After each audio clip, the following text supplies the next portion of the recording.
Welcome everybody who's in online, and particularly the people who have agreed to be our speakers. Kylea, Tink, Penny, Ackery, Georgia Steele, and Ben Raue, who will be joining us a little bit later in the meeting. He's tied up in the first half of our meeting. But I wanted to start by paying my respects to the Indigenous custodians of the land on which we meet. And because a lot of us, I think, are on Gadigal land, I'll mention Gadigal land in particular, the Gadigal people of the Eora Nation, but I think there'll be people who are on other lands, particularly as our speakers are coming from various other places. So I'd like to acknowledge all lands represented in the meeting tonight, and on your behalf pay our respects to elders past, present and emerging, and any Indigenous people who are joining us tonight. It's a really exciting topic, and I think that a lot of people have joined in this event because it's pressed your buttons. We're very excited. The Climate Change Balmain-Rozelle group, which is a local community group, but one that is interested in issues at national level. We're particularly pleased to be able to kick off the year with this forum. And as we all know, it's an election year. How could you not know it? That campaigning's started in earnest already. I think it's particularly valuable for us to be able to hear not the voices of those who already have the microphone in the mainstream, but those who are going to try to wrench it from them. And I think the topic is a particularly pertinent one because it's one that I think has become much more prominent in this election. The idea of independence has really grown exponentially. And for my part, I suspect that it arises particularly because people are so disenchanted with the mainstream parties and the political machinations that we've been enduring.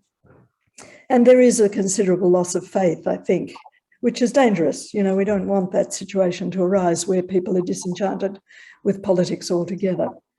So tonight we'll be talking about the role of independence and whether the kind of thing that independents are up against in taking on the major parties in a contest like this, and what role they might be able to play in a parliament where possibly we might get a hung parliament, so their role might be particularly powerful.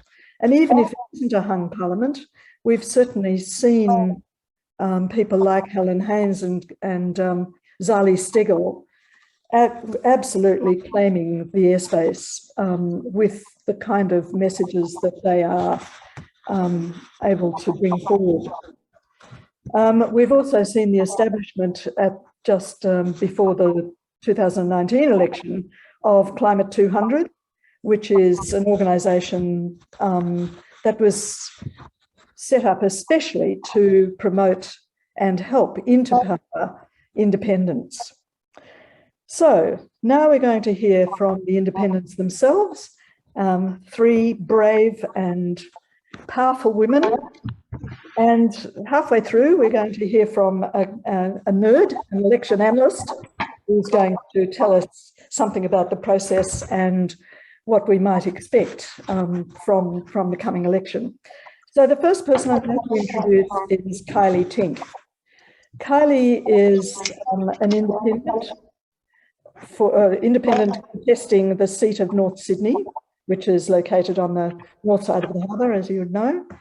She is the former CEO of the McGrath Foundation, which is a breast cancer charity, and of Camp Quality, a children's cancer charity. So she's had a background in health and not-for-profit sector, and she's previously held senior role at a multinational company, and she's also currently she advises and sits on other boards. She's up against the sitting member, Trent Zimmerman, who is a Liberal, who was elected in 2015. He replaced Joe Hockey. And the seat after the last election was described as a fairly safe seat with a 59.27 margin. However, things have changed a lot since then. And Kylea is going to tell us why that's not going to be a problem. Go ahead, Kylea. Kylea? There we go. Sorry. Thank you, Tamara. I was having trouble getting myself off mute, but okay. You can hear me now. All good? Great. I'd like to start firstly by saying thank you for having me tonight, and I'd also like to acknowledge the traditional owners of the land that I meet you from, which is the Camaragal of the Eora Nation, and pay my respects to their elders past, present and emerging. It really is fantastic to see so many people here tonight. So thank you for giving me the opportunity to speak with you and actually to also listen to you, because I think that that is one of the key distinguishing factors when it comes to having the opportunity to run as an independent, is the capacity to listen to those that are seeking to connect with you. Before I begin tonight, though, what I want to do is ask each of you to just ponder a few questions for me. So the first of them is, when was the last time you felt inspired by our national leaders? And if you think that's asking too much, how about if I ask you, when you think about our current leaders, do you feel represented and heard? Are the conversations that you hear coming out of Canberra the ones that you think really matter? And then my final question is, the last time you had the opportunity to vote for someone at any level of government, how closely did you look at their public voting record, if they were already a sitting member? And if they weren't a sitting member and you were considering how you were going to vote, did you at all consider for a moment the potential conflict that exists for a politician when they're sent by a community to represent them in a house where their first loyalty will actually need to be to a party that they've signed up to? So for me, all of these are really important questions, and they're actually the series of questions that probably led me to find myself questioning where we were as a nation. They're also the series of questions that led me to realise that regardless of what I thought about our current political circumstance, the reality is that I've been part of the process that has made the political environment that we live within, because I've been voting since I was 18. I need to declare at this point, though, with even all of that said, I never actually foresaw myself entering politics. Rather, for the last 35 years, as Tamara mentioned, I've focused on working around the edges of the political system, be that as a CEO, a business owner, or an advocate. And in that, I've had some incredible experiences. I was the founding CEO at the McGrath Foundation. By accident, I went in because I had a lot of respect for Jane and a personal relationship with her. But in that role, I had the incredible opportunity to oversee the exponential creation of a new healthcare network to support families experiencing breast cancer. And I got to play a major role in the creation of an event that most people said would never work, and that's the Sydney Pink Test. I've run the Australian-based headquarters of an international communications agency, and I've battled with the best of them when it comes to managing a business across the Asia-Pacific marketplace. And I've successfully advocated for a whole other range of community issues, including the release of children from immigration detention centres here in Australia. Importantly, probably like a lot of you here tonight, I'm the kind of person who has not been able to stand idle when I've seen something that needs doing or an issue that it needs addressing. So for me, when I was asked by a community group if I would run as the independent candidate for the federal seat of North Sydney in the upcoming election, I had to say yes.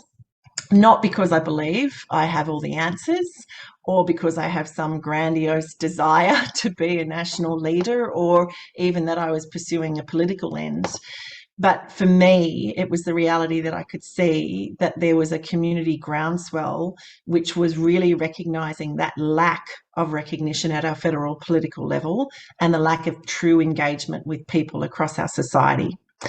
Because you see, I wholeheartedly believe that as a country and a community, we need to bring politics back to what it was originally designed to be. And that was a common ground for people from different communities to come together to negotiate and agree the best way forward for our country. Parties didn't exist when our constitution was written, but communities did. And our parliamentary system was designed to ensure all communities would be heard. And it's for this very reason that I am so confident that the way for us to return politics to the people is to ensure we have a strong crossbench of independence in the Parliament House, forcing the major parties to bring debate back into the main parliamentary arena, rather than cutting deals and horse trading behind party doors. So in my world, if this crossbench was to emerge, what do I think we could expect to see? So right from the get-go, I can guarantee you that we would see much faster action on climate to protect both our environment and our economy. And why can I say that so confidently? Because without exception, all of the independents that are already in play, so those that are already in Parliament House, thank you Zali Steggall for your climate bills and Helen Haynes for your integrity bills, and those of us running in the next election, myself included, are all absolutely united in our desire to see our children and their children enjoy the same quality of life we have all largely experienced. But for this to happen, we all recognise that we need to change what we are currently doing, and we need to change it in this next term of government. I'm not a climate scientist, but since embarking on this experience, I've had the opportunity to listen to and speak with many people who are experts in the area. And what I know to be true is that if we do not stand as a community and insist that we start to do things differently in this country, we will continue to experience more frequent and extreme weather events, including droughts, fires, storms and floods. The southwest Australia area will continue to dry. The north of our country will continue to see extreme and heavy rain, while our central Australia swelters. Our sandy shorelines, especially in the east, will begin to retreat. Marine heat waves will worsen, and our oceans will lose oxygen and become more acidic. Ultimately, our coral reefs will struggle to survive. The country that we've all grown up in and enjoyed living in is one that our children will need to navigate as part of a brave new world. With this scientific evidence at the forefront of our minds, I believe a strong crossbench of independents would ensure that we set to work immediately on enabling the development of tangible, measurable transition plans, one that would not be developed by politicians, but would be left in the hands of experts, with politicians then to enable it. The plan would include measurable targets for 2030, 2035, 2040, 2045. And while true zero carbon by 2050 may be the target milestone, there'll be target milestones along the way that will have been tracked, with public policy driven by a commitment to science and equity rather than political capital. True net zero communities will be encouraged and supported, for while these are already being driven by people just like you, we really do need the government to get out of the way in this case and to instead take responsibility for the positive changes that can be driven at the federal level. Amongst those is the need to focus on transforming our energy grid and to capitalise on our abundant natural resources. We can and must embrace the opportunity that is being a world leader in sustainable and renewable energy. For this to happen, I believe our federal government would focus on sending clear signals to the international market that we are open for investment and that we intend to become a renewable energy superpower. Once that's done, I believe the federal government's focus would shift to how we can facilitate a coordinated effort nationally and, where necessary, provide appropriate funding to kickstart innovation and support those moving through the transition. What's truly exciting about everything I've just outlined is that it's not the technology that's missing in that image of Australia, it's the political will. And that's where I believe independence can shift the balance of power. Importantly, though, at the same time, I believe a strong independent crossbench would also push the Parliament to address issues beyond climate, including the need to ensure integrity at the federal level of government is not just an aspirational idea, but is actually a meaningful verb. Those who represent us in Parliament must behave in a way that is reflective of our most aspirational selves. There should be accountability, transparency and honesty. I'm not saying that we should expect our parliamentarians to not be human. That would be insane. But I think what we should be expecting of them is that they are prepared to hold themselves to a higher standard and to model for us what good business and behaviour looks like.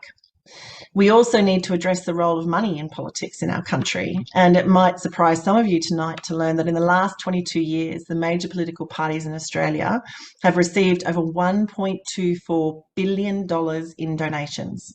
Incredibly, for both parties, the average size of the gift from the top 20% of donors is over $1 million. And I know I speak for Georgia and Penny tonight. I know there's been a lot of conversations around the role of organisations such as Climate 200 and how we're being funded, but I can guarantee you there is not an independent campaign currently running in this country that is running anywhere near a budget of that size. Our political playing field has to be levelled, and we need to open our democracy to broader engagement. To do this, I believe we need legislative reforms that, again, are best driven by an independent crossbench. That legislative reform would include a cap on campaign spending, donation caps, and real-time reporting. From there, I then believe you'd see a parliament address issues related to equality for all. On gender equality in Australia in particular, we are currently ranked #1 in the world for women's education. And for every 100 women studying at university, there are 72 men. Yet, according to the most recent World Economic Forum Global Gender Gap Analysis, Australia has fallen 35 places in 15 years to number 50 in a global ranking index, whilst at the same time, when you look at economic participation and opportunities for women in our workforce here in Australia, we've fallen from 12th place globally to 70th. The reality is this is crazy and represents a massive productivity loss for our nation. To address that, I believe what you would see is Parliament would be brought to a discussion around the role of providing greater support for families by introducing more robust paid parental leave programs, which are accessible by both parents and shared equally across parents, and by providing greater access to high quality early childhood education and care. We need to put care at the centre of our economy and to recognise that by doing so, not only do we improve the outcomes of our community, but we enable our economy to be turbocharged. Importantly, we'd also be creating systems that catch the most vulnerable within our community and help break intergenerational cycles of dependence. All of these things, as I talk to you, may sound like pipe dreams, but the reality is, by listening to the experts and following the science, I know that everything that I've just outlined is absolutely achievable. The challenge we have at the moment is we need a circuit breaker to be introduced in our federal government level to bring the conversations that are necessary to move our country forward back into an open space where each of us can actually participate in them and engage in them. And if I bring you back full circle, while I never saw myself as being a politician, from the minute I've said yes, I have been absolutely convinced that it is independents who can make a difference in this political environment, and that it is the opportunity that all of us can step up to reshape what we want our country to look like going forward. So I'm really looking forward to further discussions tonight and to hearing questions and listening to Georgia and Penny speak as well. Thanks very much, Kylie. You've raised some very powerful points, and I guess these are the kinds of things that are music to the ears of certainly people like me, what we'd want to see in the policies of independents, or anybody really, the major parties as well, please. So now I'm going to quickly go on to introduce the next speaker. Penny Ackery is going to be standing as the independent, she is standing as the independent for Hume. Hume is a rural, regional, central eastern New South Wales seat.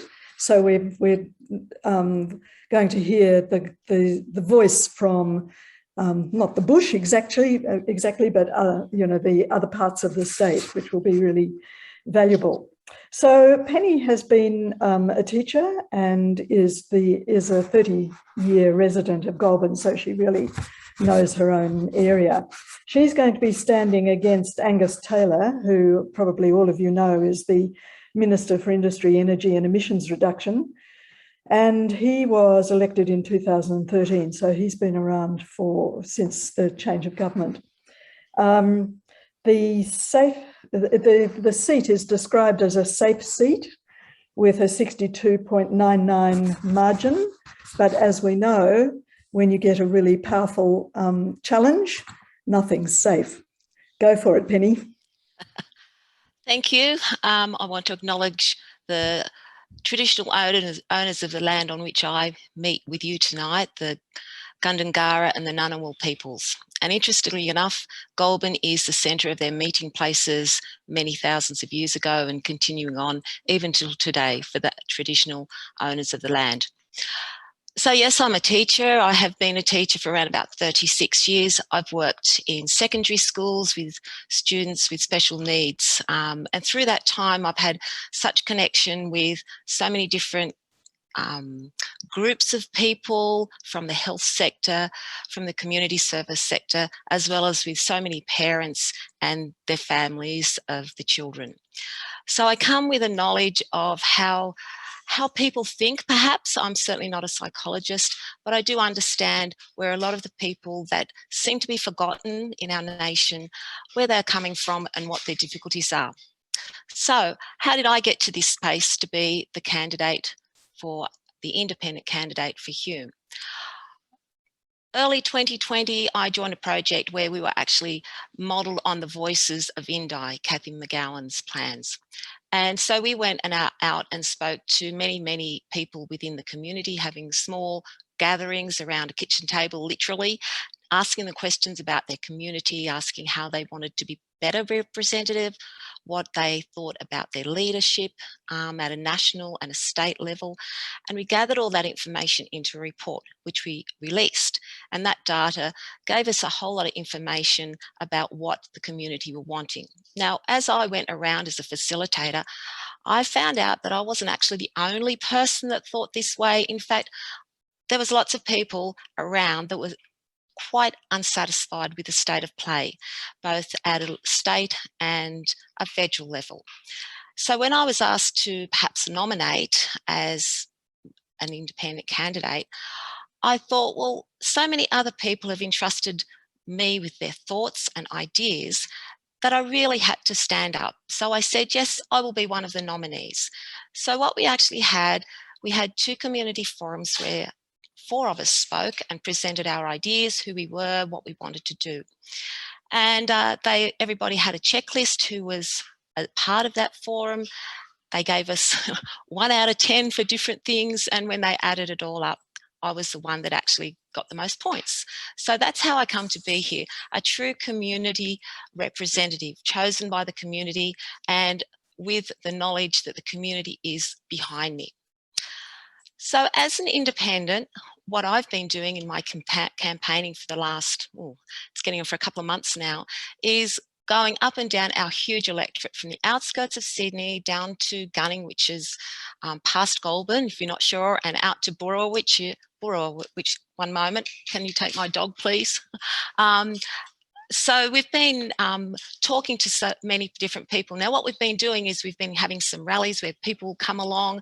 We've also been asking people to hold little gatherings themselves. So one of the first ones I went to was down in Collector, a group of country women off the land, about 50 of them. I was invited down to speak to them.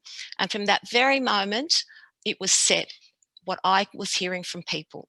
Number 1, they thanked me for standing. Number 2, what are you going to do about a federal ICAC? We want integrity and honesty. The person who represents at the moment hasn't got integrity. They don't have honesty or transparency. We can't even get to see them. So that was one of the very first things. And that's become pretty much the first plank of our platform, up and down the electorate. It doesn't matter what colour their party or political stripe, that is something they were all asking for. The second one, and initially I confess that climate change didn't want to come right front and centre, simply because we do know our electorate. However, as we go up and down the electorate, we know that that is definitely number 2, climate change action. And now I will know that each of you are thinking, yeah, but this is about climate action, that should be first. As I've been told by a number of people as I go up and down the electorate, that if you don't have integrity, accountability, transparency and honesty within our government, and that includes honesty and transparency about donations, then action on pretty much everything is going to be very difficult because we need to get out of that way of saying, oh, that's a powerful lobby group, they've given me a lot of money, then I'd better make sure that that gas plant goes up in the Hunter Valley, for example. So we've now come to the conclusion that we really need to put integrity first as our first key platform, but climate change definitely comes second.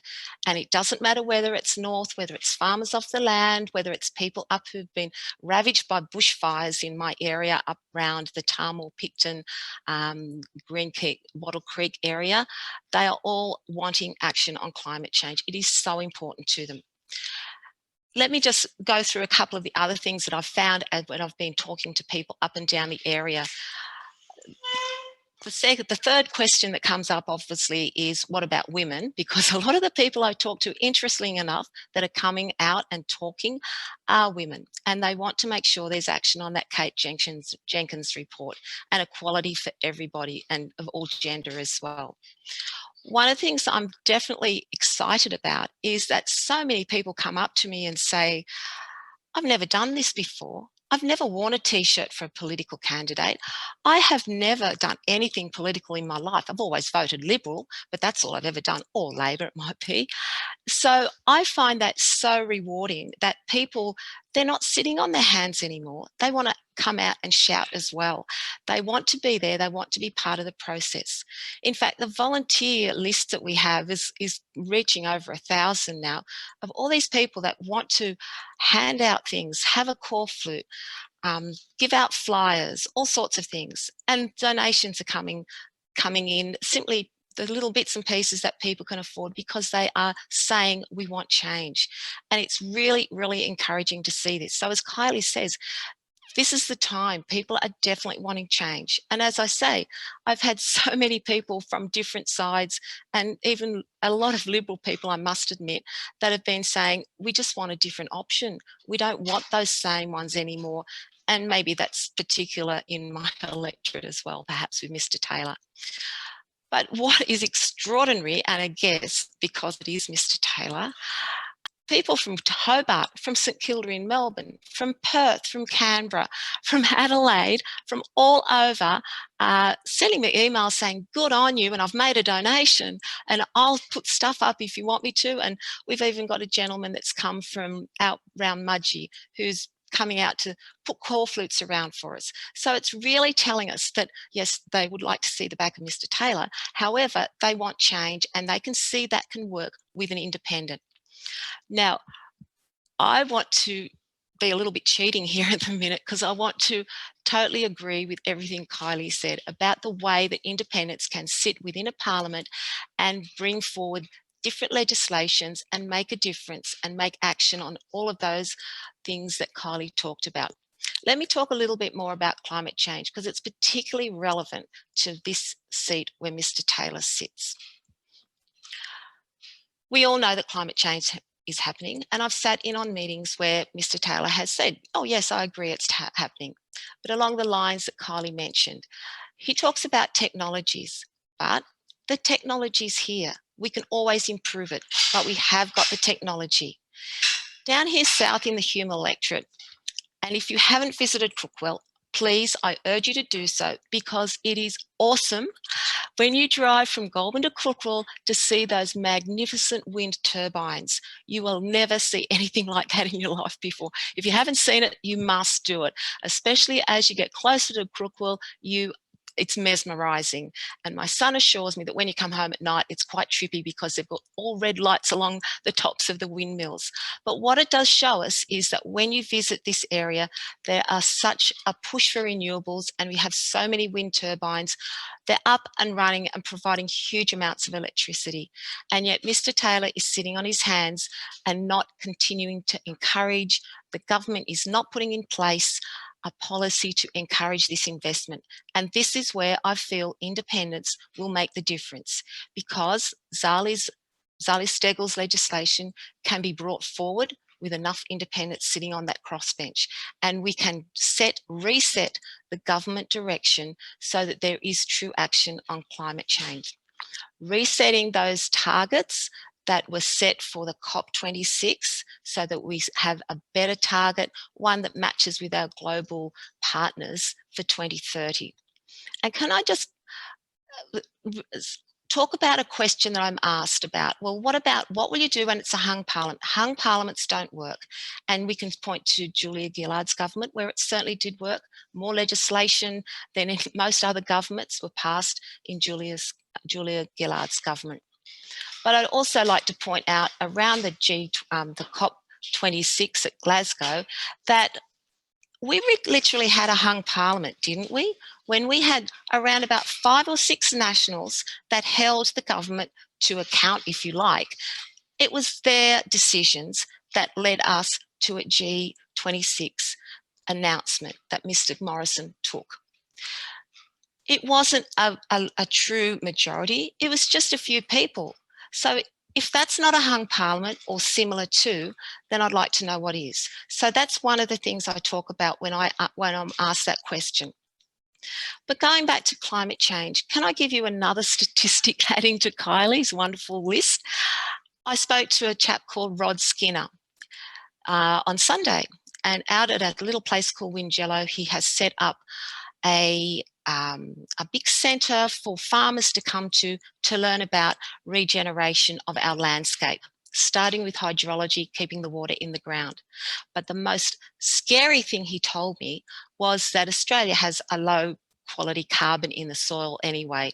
15% for our farming land is pretty good, and not many of our areas of farming land do have 19% carbon in the soil. A lot of other places around the world are pushing up 20 plus. However, most of our soil is at 1%, and that's for most of our farming land in the landscape. So he told me that if it's 1% carbon in your ground, literally for Australia, we have about 60 harvests left in us. That means 60 years before our food production has declined so far, it's not going to help us. We are not going to be able to feed ourselves. I think that's very scary. I think it shows that it is literally within our children and our grandchildren's generations that if we don't act right now and do something about climate emissions, capturing the carbon, getting it back into the soil, then we are really in trouble. And I do know that as an independent, his project is one that I'll be really pushing forward, because here's an answer. It's already happening. People around Goulburn, farmers around Goulburn are looking at increasing the carbon in the landscape, and it is so important. So as well as rewiring the whole of Australia, which our windmills down in our Hume electorate and our solar panels are well on the way to doing, if only we had the incentives from government, then we also need to capture that the emissions or the carbon and get it back into our soil so that we're continually storing that carbon and taking it out of the atmosphere. I know that, yes, I know. Yeah, I'm thinking I really need to wind up, but I thought it was important to let you know that climate change is really important down here. Even though it's Mr. Taylor's electorate, we are very much aware of it, and the people I talk to want action on it because they know it's the way forward. A renewable economy is the way forward for Australia, and as an independent, I will be certainly making sure that not only that we act on Zali Steagall's bill, but we promote and give grants and funding to these amazing projects that are already on the ground and we should be expanding. That's me. Thank you. Thanks, Penny. That's good to hear. Obviously, those are all issues very close to our hearts. And hearing that as an independent, you would be putting funding in that direction is very encouraging. I just want to remind everybody that when the speakers finish, and we're about to hear from Georgia Steele, we'll be having a Q&A. And I'd ask you to put your questions into the chat, and I will be then trying to bring you into the discussion. So now's the time for you to be starting to put your questions in the chat, please. So it gives me great pleasure to now introduce Georgia Steele, who is the independent standing for the seat of Hughes in southwest Sydney. Georgia is a corporate lawyer, and I love your slogan, Georgia, is Stronger with Steele. Yeah, it's wonderful. However, you've got quite an interesting challenge because you're standing against Craig Kelly, who was elected as a Liberal, but then became a backbencher and then left the Liberal Party and has now become the leader in 2021 of Clive Palmer's United Australia Party. The seat is described as a fairly safe seat with 59.85 margin, but having Craig Kelly having jumped ship, it may mean that he loses a lot of the votes that would otherwise have come for him. So what do you have to say about all that, Georgia, and your own position? Yes, hi everyone. Thanks for having me tonight. I'll also start by acknowledging the traditional owners of Raue country, the lands from which I join you tonight. As that intro set out, I am running in the south and southwestern Sydney seat of Hughes. I'll start slightly differently to Kylea and Penny because that puts a rather different slant on my campaign and on my electorate. So our current member is Mr. Craig Kelly MP. And I will give you a quick rundown on his stance on climate change because it is so integral to why I'm running for the seat now. The New York Times, embarrassingly, has described Mr. Kelly as Australia's climate change denier-in-chief, the potent force that helps keep the government, despite the wishes of the broad majority of Australians, from taking stronger action on climate change. Mr. Kelly has claimed on his Facebook page, which has now permanently been shut down, thank goodness, in relation to the 2019-2020 bushfires, that, quote, arsonists and socialists are to blame for the blazes, that coal is winning, that Arctic ice is not melting, and he continues to insist that humans are not responsible for rising temperatures. In December 2020, and we all remember what was happening to our country in December 2020, he declared that year the year of the cooling. He has posted on social media that mindless climate alarmism is causing untold damage to children's mental health and that their generation is the safest ever in all human history from climate disasters, thanks to fossil fuels. Hopefully a couple of those choice quotes give you the sense of what I am running against in Hughes. Craig Kelly did, in fact, quit the Liberal Party early last year, and he went to sit as an independent on the crossbench, ironically. When he quit the Liberal Party early last year, he said that if he is to, quote, continue to act in line with his conscience and principles and faithfully represent his constituents, that's me, he has no alternative other than to resign as a member of the Liberal Party. He sat on the crossbench for a while and then he joined the United Australia Party. So what we have in Hughes at the moment is Craig Kelly running as the leader of the United Australia Party. We have a Liberal Party who hasn't even bothered to pre-select a candidate in the seat of Hughes. And there's currently a big fight, which you may have read about whether Scott Morrison will ultimately have to intervene again and install another captain's pick. So the electoral landscape in Hughes is wide open for the first time in a long time. Craig Kelly's been our representative, I'm ashamed to say, for 12 years. That's 4 elections where Hughes has voted for him as the Liberal Party representative. And so what about his constituents? I am not in an inner city electorate like Kylea, and I'm not in a regional electorate like Penny. So I'm, on the outskirts of the Sydney metropolitan area. But what is it that constituents here say and want in relation to climate change? Some Hughes demographics for you. We're well above the national average in weekly income and also in the number of people with tertiary education. We have slightly higher than average number of professionals living here.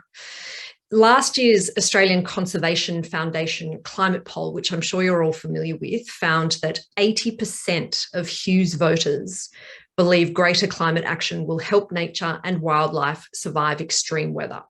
And 2/3 of Hughes voters do not believe that new coal or gas power stations should be a priority for the federal government.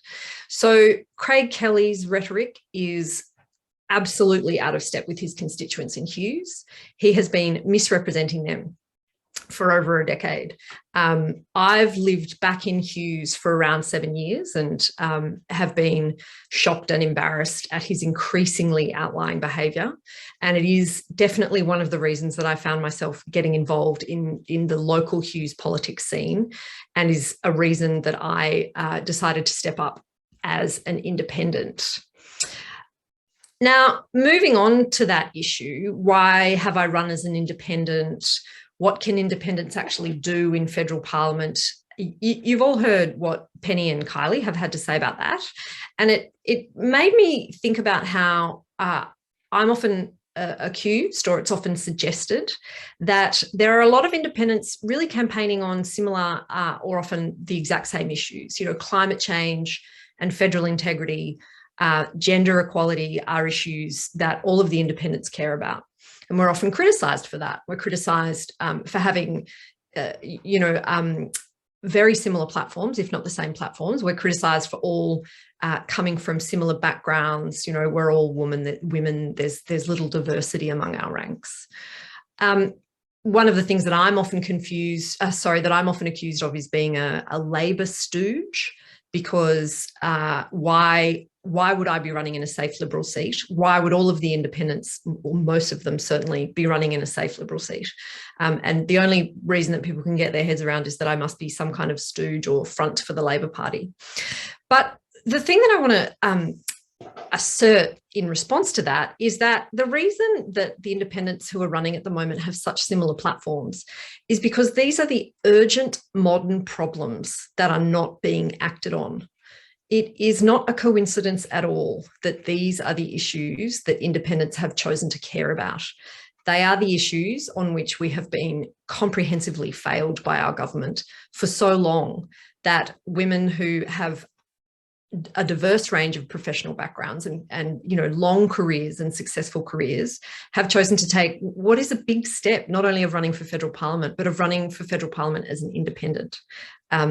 And it really is as a result of those failures. I'm also often very quick to point out to people when they say that independents are only running in safe Liberal seats that I am running in a seat that's currently held by the leader of the United Australia Party, which is a little bit different. But what can independents do in federal parliament? Well, so much. I mean, we have seen what independents in recent years have done from the crossbench, and it's been inspirational.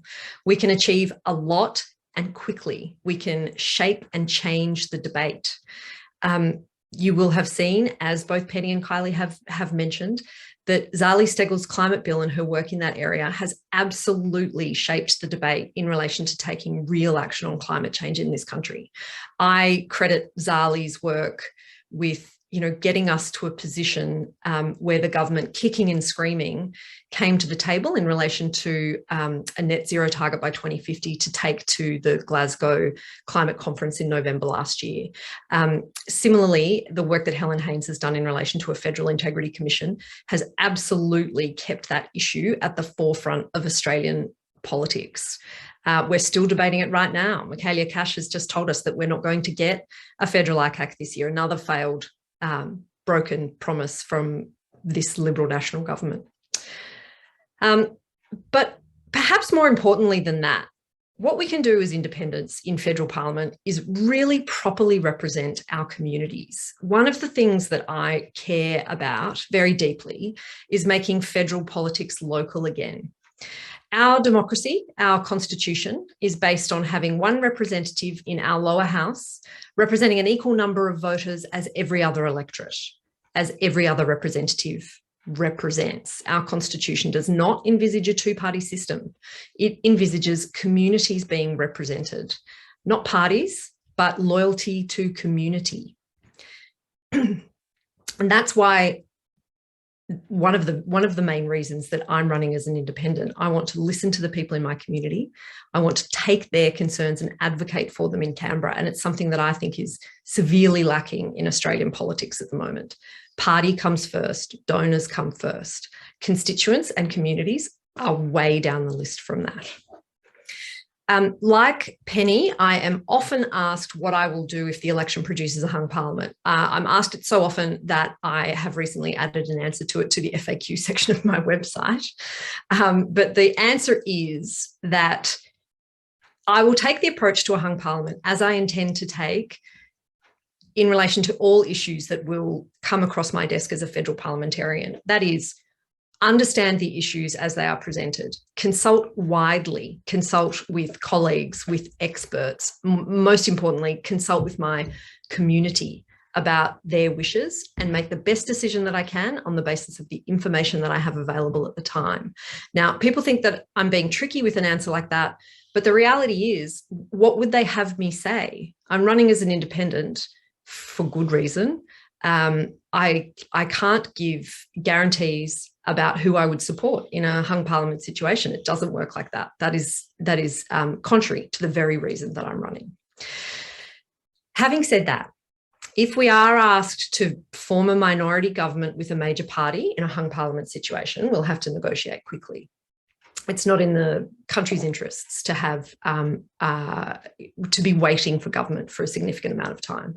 So, as well as campaigning, and I'm sure other independent candidates as well, are working hard on exactly what it is I would seek to achieve for the people of Hughes in that situation. I, as mentioned, am a corporate litigator, so I have the skills for negotiating. I can absorb information quickly. I can negotiate, compromise, advocate, navigate complex problems, and find appropriate solutions for them. Given what my electorate has put up with Craig Kelly, I am also firmly committed to expert-led consultative decision-making. So I will consult with experts, colleagues, and, as I said before, my community. And then finally on that, if I am elected, my constituents will have elected me on the basis of the platforms that I've campaigned on. So it will be no surprise to them that I will be trying to get the best deal for my constituents in relation to the action that needs to be taken on climate change. Climate change is my number one priority. I care about a lot of other things as well, but it is the absolute key reason I'm running. I won't go into any more detail about what needs to be done in relation to climate action in this country. The other candidates have covered that beautifully. But I firmly intend to work as hard as I can to get elected and to make sure that this country takes the action that's necessary. Because if we don't take that action, nothing else really matters. I eventually decided to run for my children, for your children, for their future. I do not want, even right now, to be a politician. I was getting ready to do a PhD in English literature, but there was really no point doing any of that until we addressed the climate crisis. So here I am. And I feel that independents at the moment have a unique opportunity, a once-in-a-generation opportunity to change the country. So this is what we're doing, me, Kylie, Penny, and all we are asking the people to do is vote for change. Thank you. Thanks very much, Georgia, and obviously, and to everybody else, but it's very heartwarming to hear that the climate question is central to the policies of all three of you, and that you would take action in relation to them. I am getting some questions coming through now, but we have been joined by Ben Raue, who is the fourth speaker. So I'm sorry we're running a bit over time, but I think it's been really important to hear exactly what our independents are standing for and to hear their own voices. It's a real privilege, actually. Thanks very much. And everybody who's writing in is saying thanks, thanks, thanks. So I'm sure you can see that on the chat. So I'd like to introduce Ben.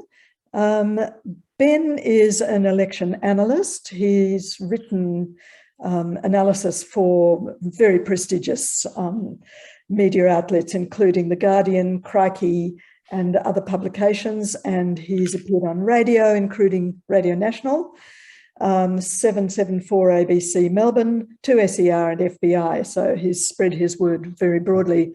Ben, it will be very interesting to hear from you about what you can tell us in relation to independence, about the kinds of strategies that will be needed to see them gain election. Thank you. Yeah, I'm here. Yeah, so I wanted to talk a little bit about the kind of analysis I do. It looks at like candidates who are running and where votes come from and how patterns of voting work and that kind of thing, and looking at sort of trying to predict election results, although I really try and stay away from making hard and fast predictions until 6 o'clock on election night. And so, yeah, I kind of took this as a bit of a question about like, why are these independents popping up? Where do they fit in our political system? And what is kind of the path to victory where it exists? And I think part of it to start with is like the issues that matter in terms of politics, in terms of elections, are not the same as whatever you poll, what issue people care the most about, or what issues have the most popular support. You know, there are plenty of issues where a vocal minority, a well-organised minority, is able to have their way despite not having a majority of the vote. And that's because it's all fed through our political electoral system, and there are seats that are marginal and that they're in the balance. And one of the things, you know, it's not the only issue that the Voices Independents have been talking about, but climate change is clearly one of the biggest ones. And for those voters, for those independents, a lot of it is about whether or not they win, about making climate change more of a critical marginal seat issue and not just something that, you know, everyone says they care about but doesn't really swing electorates and thus isn't an important factor in deciding how elections go. And part of that is there is a tendency that climate change issues are considered most important by most voters.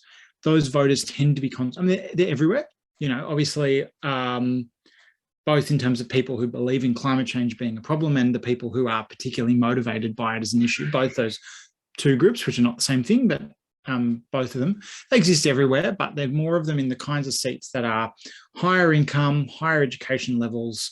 They tend to be kind of in a city, but not always. There's, you know, tree changer kind of seats in rural areas, sometimes the urban fringe as well, that you kind of find these sorts of people. They tend to either be safe Liberal seats. I'm thinking like, and when I say safe, I'm talking historically based on the last election. I'm not saying anything about who's going to win this time, but, you know, North Sydney, Warringah before the last election, Kooyong, Higgins, although they are becoming more marginal. There's similar seats. There's Curtin in Perth. There's less of that in Brisbane, but there's a bit, they're all over the place. And then you've got Labor seats that tend to be pretty solid for Labor. And if they're being threatened, they're usually being threatened by the Greens. They're not really being threatened by the Liberals. So like Adam Bant won seat in Melbourne. There's a ring of seats around him in Melbourne, inner city Sydney, inner city Brisbane, mostly there. Theoretically, you could see places like Fremantle, but really those are the places where the Greens are crucial. And part of this is about the system we have, which is a single member electorate system. So each electorate is elected by one person. I think probably if we had a proportional voting system in the lower house, we wouldn't see so much of this. A lot of the independent path to victory is about there's only one seat that's available. They're not necessarily the candidate that is the most popular or the candidate that perfectly matches everyone in the electorate's political views, but there's a share of the electorate that will vote for them because they think they're the best candidate who can get elected. And then there's a share of people in the middle who are willing to vote for them when they wouldn't normally be willing to vote for the parties that don't normally win in that seat. So it is about that single member electorate system. Often in a lot of these seats, and I'm thinking here particularly of places like Wentworth in 2018, Warringah in 2019, sort of Indi when Cathy McGowan won that in 2013, but it's also true of other races where the candidate hasn't won but has gotten a bit closer. You have a minority of people who vote for Labor and the Greens, but they're not enough to win the seat. And I'm not talking about a place where maybe they collectively are just short of a majority. I'm talking about a place where you can't see much prospect that Labor or the Greens will get enough of a swing to win the seat. There's just too much of a vote for the Conservatives. Usually the Liberal Party or the Nationals have a majority. That includes some voters who are disgruntled with the Liberals, or disgruntled with the local sitting member, which is a big factor that I'll try to mention if I have time, but they won't vote for the Labor or the Greens. And then in that kind of scenario, you have an independent comes in, they need to do two things. One is they need to convince enough of those left-wing voters that they are either on principle or just strategically the best person to vote for, either by arguing, you actually agree with me more, or I can win, and you'd much rather have me than, you'd much rather have Zali Steggall than Tony Abbott. So I know you like the Greens, I know you normally vote for the Greens, but I need you to vote for me. You need enough of those people so that this person can make it to the final round of the preference count. Because the way it goes is, even if they're the preferred candidate of everyone, if they get 4 or 5% of the primary vote, they get knocked out. It doesn't matter. And then some of those voters for them may end up going back to the Liberals, which is the second part. It's, if that person came along and just scooped up every Labor and Greens voter in that electorate and didn't gain any others, they wouldn't win. They would be stuck in the same position. They would still lose. So they do need to peel off some of that Conservative vote. And in this scenario, that's a vote that a Labor candidate probably couldn't get. Maybe in a landslide they could. There are some seats where there's an argument about whether the Voice is independent or a Labor or a Greens candidate is actually the most viable. And there's some seats where I think there's a Voice is independent running where I think probably they're not the most viable. Like there is an alternative to a Conservative MP in that seat, and it's not necessarily them. But in theory, in the places where they actually have a chance of winning, that's what they need. They need that two-stage strategy. And that is what happened in 2019 in Warringah. And so I've written down a couple of the stats there. The two candidate preferred figure, which is at the end of the count when everyone except Abbott and Steggall have been eliminated, Steggall got to 57.2%. Labor in the two-party preferred, which is always Labor versus coalition, got to 47.9. That means there's at least 9.4% of that electorate who preferenced Steggall over Abbott, but preferenced Abbott over Labor. We don't have a figure for the Greens. I suspect the Greens would have done a little bit better than Labor, but probably not quite won the seat. It is also interesting to note that was a really good result for Labor in Warringah. Like, something about the campaign, all the energy, all the effort that was going in there also kind of made Labor do a little bit better against the Liberals, even though they did a lot worse against Zali Steggall. So that's almost 1 in 10 voters in that electorate who are Steggall, Abbott, Labor voters. Like they would choose Steggall over Abbott, but they would choose Abbott over Labor. And that's kind of the scenario where an independent really is powerful and really can make a difference, because those voters, you know, if that had been a straight Labor Liberal contest, Tony Abbott would still be in Parliament. And I'm not getting into arguments here about whether people genuinely would prefer an independent or would prefer a Labor candidate or a Greens candidate, but strategically, there are these places where even if you did, the independent has a better shot. And so if you look at the where those votes came from, over the last 2 elections, the Greens and Labor have polled 35% in 2013. 2016, they did a bit worse because there was an independent. James Matheson, the former Australian Idol host, didn't do anywhere near as well as Steggall, but he peeled a few votes off. There was also a Nick Xenophon team candidate. So they dropped from 35% in 2013 to 13% in 2019. So about 2/3 of that Labor Greens vote deserted them. Some of those people might have voted for Tony Abbott, I guess that's possible, but probably most of those people ended up with Zali Steggall. And so in 2019, Abbott suffered a 12.6% primary vote swing. Plus there was another 18% from independents and Xenophon that she gained. And then she also gained about 14% from Labor and the Greens. And when you add all that up, that adds up to her primary vote. She got about 44%. So in her case, and I'll wrap up in a second to see that that's about all I had to talk about. You kind of need to balance, and you need to do a few different things. You need to be strong enough to be seen as the viable alternative and to convince those people who are probably like, I've been voting Greens for 20 years, I've been voting Labor for 20 years, I'm already 100% on board with this agenda, but I keep losing every time, and I'm kind of sick of being represented by, you know, Angus Taylor or Craig Kelly or whatever, that, you know, I'm willing to consider someone else, particularly someone who is also concerned about a lot of those same issues, and it doesn't just have to be about climate change. And but then you do also need to peel away from that Conservative bloc. And some seats are a bit more complex, like Hughes, for example, is more complex because Craig Kelly's not the Liberal anymore. There will be a Liberal and there'll be Craig Kelly. But in the end, there's a Conservative majority that's held Hughes since 2007. And probably like that vote will slosh around. And if there's not an independent who's able to get far enough along in the count to get those votes, they probably will probably more likely end up with the Liberal than Craig Kelly, but maybe they'll end up with Kelly. So you do, in the end, there's a majority block, and you need to chip away enough from that majority block to take them under 50%. So that's about it. That's sort of the scenario, and that's the thing I talk to people about when I'm sort of explaining the logic of these sort of races. And I'm not disputing any of the other data, but that's basically how the numbers stack up. And that's incredibly useful. Thanks so much for illuminating that. I do have somebody who wanted to ask you a question, so I'm going to take advantage of the fact that your presentation is hot on our minds. This comes from Thomas Zesselman, and he said, so to you, Ben, so you're saying it's better to vote for an independent instead of the Greens, because if the independent gets knocked out, some of those preferences will go to Libs, whereas the Greens' preferences will go to Labor.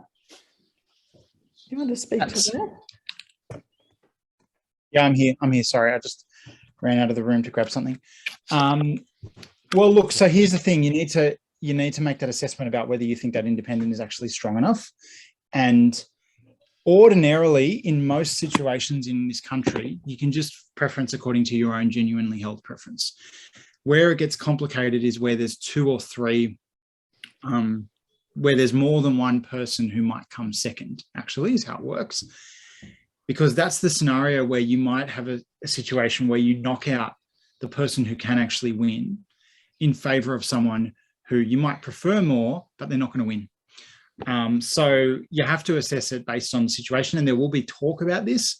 There'll be talk about it in specific candidate situations, and I'm not really in a position to say which candidates. Like, there's a lot of independents running. Most of them aren't going to get elected. Some might. I'm not in a position yet to kind of try and assess that, and I would never say definitively. If you're in a seat like Kooyong or Higgins, Greens and Labor may be seriously trying to win those seats, and that's the kind of place where you would be like, maybe I just need to vote genuinely on my principles and just see where it lands, because any of them could win. But if you're someone like North Sydney, I don't really believe the last poll that actually said Labor would beat the Liberals too. I think probably, I don't know what's going on with that. I think that's probably, the Labor vote is too high in that poll. I think if Kylea is on 58, which is what that poll said, or 59 or something, and I think probably she's probably not quite that strong a position, but if she is, probably Labor's in like the high 40s, like they wouldn't do as well. And I think probably there will be a gap there like there was in Warringah. So you have to kind of assess it in the situation. If you're voting for a candidate who's definitely not going to beat the independent, then you might as well, you can vote for them. You know, there's no problem.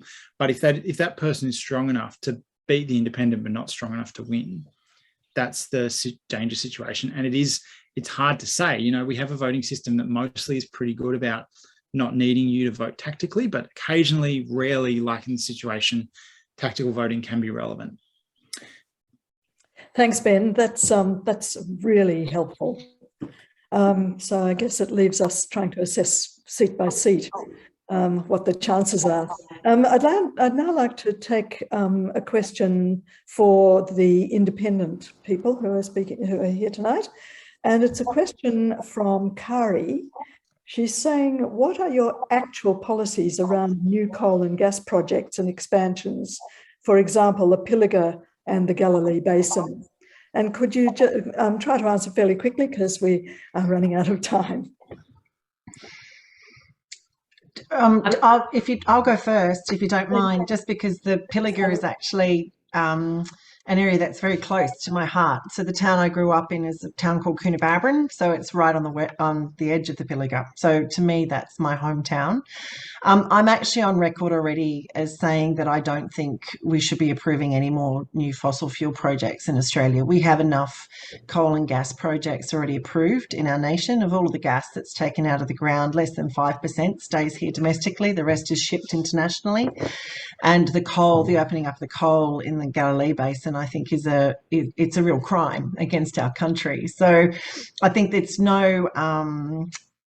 I don't think it's accidental that we've seen more exploration licenses approved in the last 6 months than we saw in the entirety of last year, because I think we have a government that's in panic mode and is trying to rush through as many approvals as they possibly can. I do believe that a strong independent crossbench and myself sitting there would be looking to undo some of those licenses and really advocating for Australia to play a greater role in helping third world countries move to a renewable and sustainable energy future faster. We should not be feeding this problem globally. We should be seeking to provide solutions. And I think we can do that, and we should do that. Does either of the others want to comment on that piece? Yeah, look, I agree with what Kylie has said. The only thing that I'll add is that in addition to new projects being approved and expansions being approved, we're also seeing significant taxpayer funds going into these projects, which really is evidence, isn't it, that the market has moved on from this. So I just think that's another major reason that we shouldn't be approving or expanding any other fossil fuel projects. The Liberal Party's precious free market has spoken. Penny? Yeah, yes, and I would agree with that. The amount that they're looking at subsidising using our taxes for some of these new, especially the new gas ones up around Kurri in the Hunter Valley, it's just showing they are quite desperate to get as much out of the ground almost before the rest of the world just says enough, and those assets will be stranded. We were hearing about that at least 6 years ago, that putting your money into coal was a stranded asset, and we saw it when AGL got out of the Liddell power station area up in Lithgow a number of years ago. These sort of things are happening more and more, and we just can't continue to support these with our taxpayer monies. It's not good for us nor our environment. Thanks for that. Now I'd like to just pick up a question from Angela for the speakers, for the independent speakers. How would you tackle the influence of the fossil fuel lobby beyond a corruption commission and make change to political donations? I think one of you did mention the political donations issue. We also have a problem with a revolving door between ministers and the mining industry. Yes, go ahead. Yeah, I'm happy to tackle that one. I would ban political donations from the fossil fuel industry and any mining company, actually. We ban political donations from various industries at the state and local level. And I haven't heard any good argument about why that can't and should also be done at the federal level. So I think that donations from mining, from tobacco companies, gambling companies, and a range of other industries should probably be banned. Do either of the others want to comment on that? I agree with Georgia. Thanks. So there's a question here from Dominic. He's saying, is there a risk that the presence and pressure of so many climate-friendly independent candidates will persuade the coalition to shift their climate policies just enough to recapture some of the votes that you would otherwise get, just enough to get them back into power, and then quietly drop those election policies? Yes, I think that could be something that we would need to watch out for. I know in my electorate down here in Hume, not so much climate change policy ideas, but the fact that suddenly there are a lot more grants being put around the electorate to community groups that have been asking for 6 years. That concerns me, that all of a sudden action is happening. And I think that could be a possibility. And I would agree that you know, we need to convince people that that's probably not going to happen. If they make those promises, then they can't expect them to be fulfilled after the election around climate change. Anybody else want to comment on that? Well, we've already seen it, haven't we? I think that one of the, as I mentioned in my talk, I think one of the reasons that we've seen the government move ever so slightly in relation to climate action in the last 6 months is because of the pressure that independents have been putting on them. Kylea, I think more than Penny or I would be acutely aware of this, running as she is in a seat currently held by a so-called moderate Liberal. Those seats, in order to be retained by the Liberal Party, have to talk the talk in relation to climate action, but we've seen that they have absolutely no influence inside their parties. They haven't been able to do what they set out to do. We're seeing the government, you know, lurch all over the place at the moment in order to shore up their election chances. Just in the last day or so, the announcement about the ABC, you know, money that they've stripped out of the ABC over the last many years is all of a sudden being put back into it within 3 months of an election campaign. I mean, there's no coincidence there either. So yes, we have to watch carefully what the government does, especially in the last few months in the lead up to an election, especially when they release their mini budget at the end of March, because that will not only be a cash splash, but I imagine an attempt to make up, to right the wrongs that they have done to the Australian people over the last many years. Can I just add, and I think the final piece that I would add, and I think both Penny and Georgia have touched on it, there's one of the greatest issues we have with campaigning in this country when it comes to politics is that promises can be made that are incredibly empty. And when you get into this mode of campaigning, we know that this is when the majority of money flows in to the parties. When it comes, so you see a peak of donation dollars going into parties as it leads up to an election. And if you track those donations back, they're coming from vested interest groups, and those vested interest groups are putting that money in because they're looking for an outcome on a legislative process. So I actually think, and I think it was Georgia who said it, you know, this is a once in a generation opportunity for us to stand up and declare what sort of government we want to have going forward as a nation. And to me, we have to call out what we're seeing, which is this undue influence of the fossil fuel industry. I mean, it is laughable. We are the only country on the face of the planet that has wound back a carbon trading scheme. We are the only country on the face of the planet that, when pulling together our COVID recovery program, we put it in the hands of a gas executive and came out with a gas-led recovery. Enough is enough. And, you know, I think we are all very aware of the spin that can be put on political promises.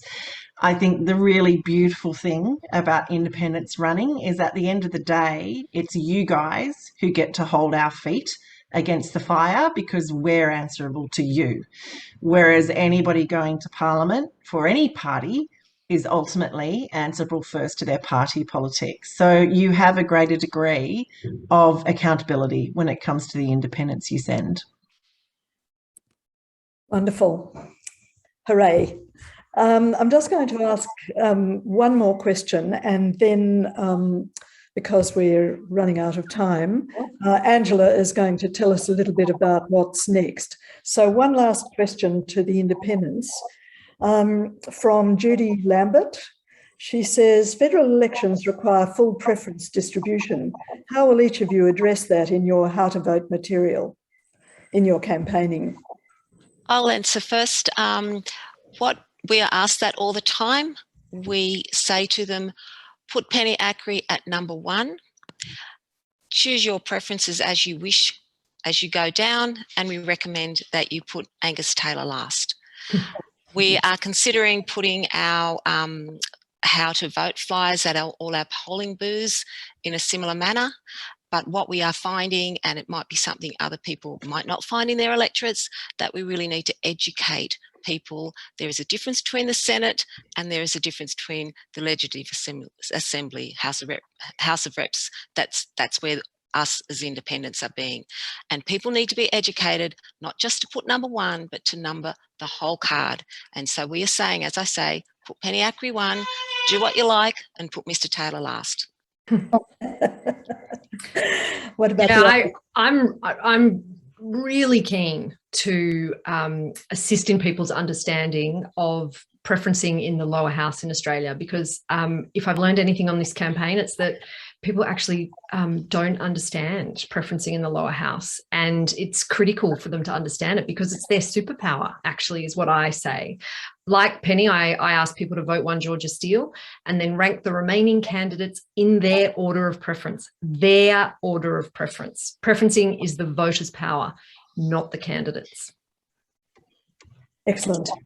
Thanks, everybody. Now, unfortunately, there's so much more to say about these wonderful issues that you've raised for us. And to the three of you, to Georgia, Penny and Kylea, we give you our enormous thanks for giving us what I know is very, very valuable time at this time when you're really trying to get yourselves into the political world. So we greatly appreciate it. You might, I just on your behalf will say that if people here have been moved by what you're saying, and I hope they have, there are at least two ways that they can help you. One is to donate money to your campaigns, and the other is to volunteer to assist you with your campaigning. And even if it's not necessarily the seat that you're living in, there may be, you may feel strongly enough about getting one of these independent people to volunteer your assistance to them. So I'm going to wrap it up now and hand over to Angela to give you some information about the next thing that we're going to have. But before I do, can we have a few clapping hands, please? Thank you so much, everybody. Angela?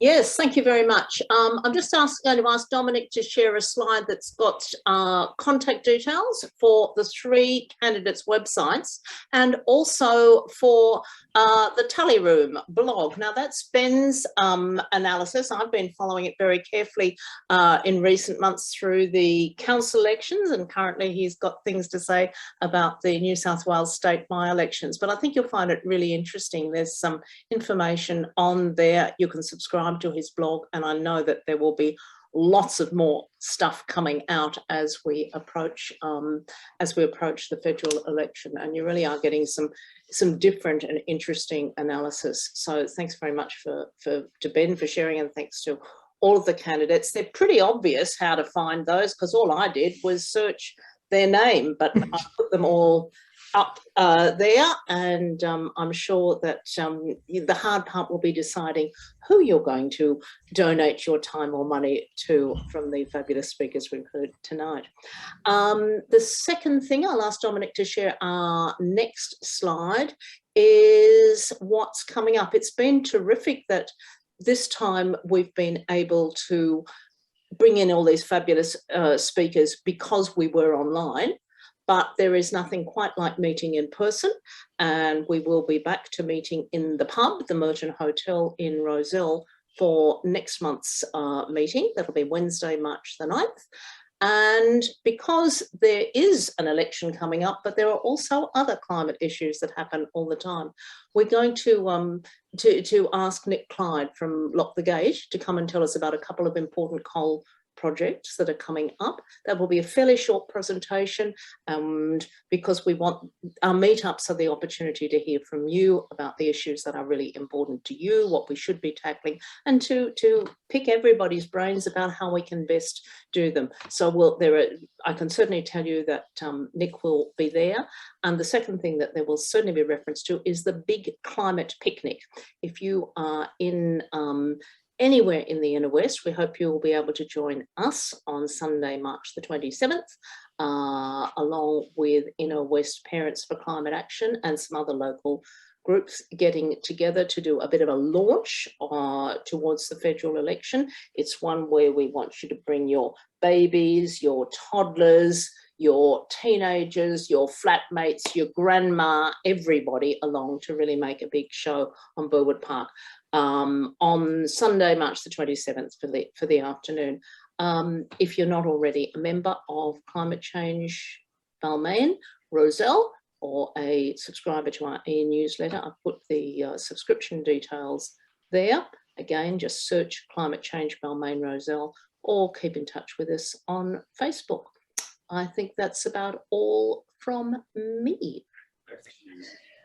Right, well, thanks everybody. I'm not sure whether I thanked Ben as well, but I would like to thank Ben for his contribution, and the sophistication of voting is something that I think we really need to give a lot of thought to. Just apropos of that, Climate Change Balmain-Rozelle is actually working on a How to Vote Climate in the Senate flyer, which we'll be distributing, we hope, right around the country. And it's intended to try to alert people to how important it is to be sophisticated about your preferencing.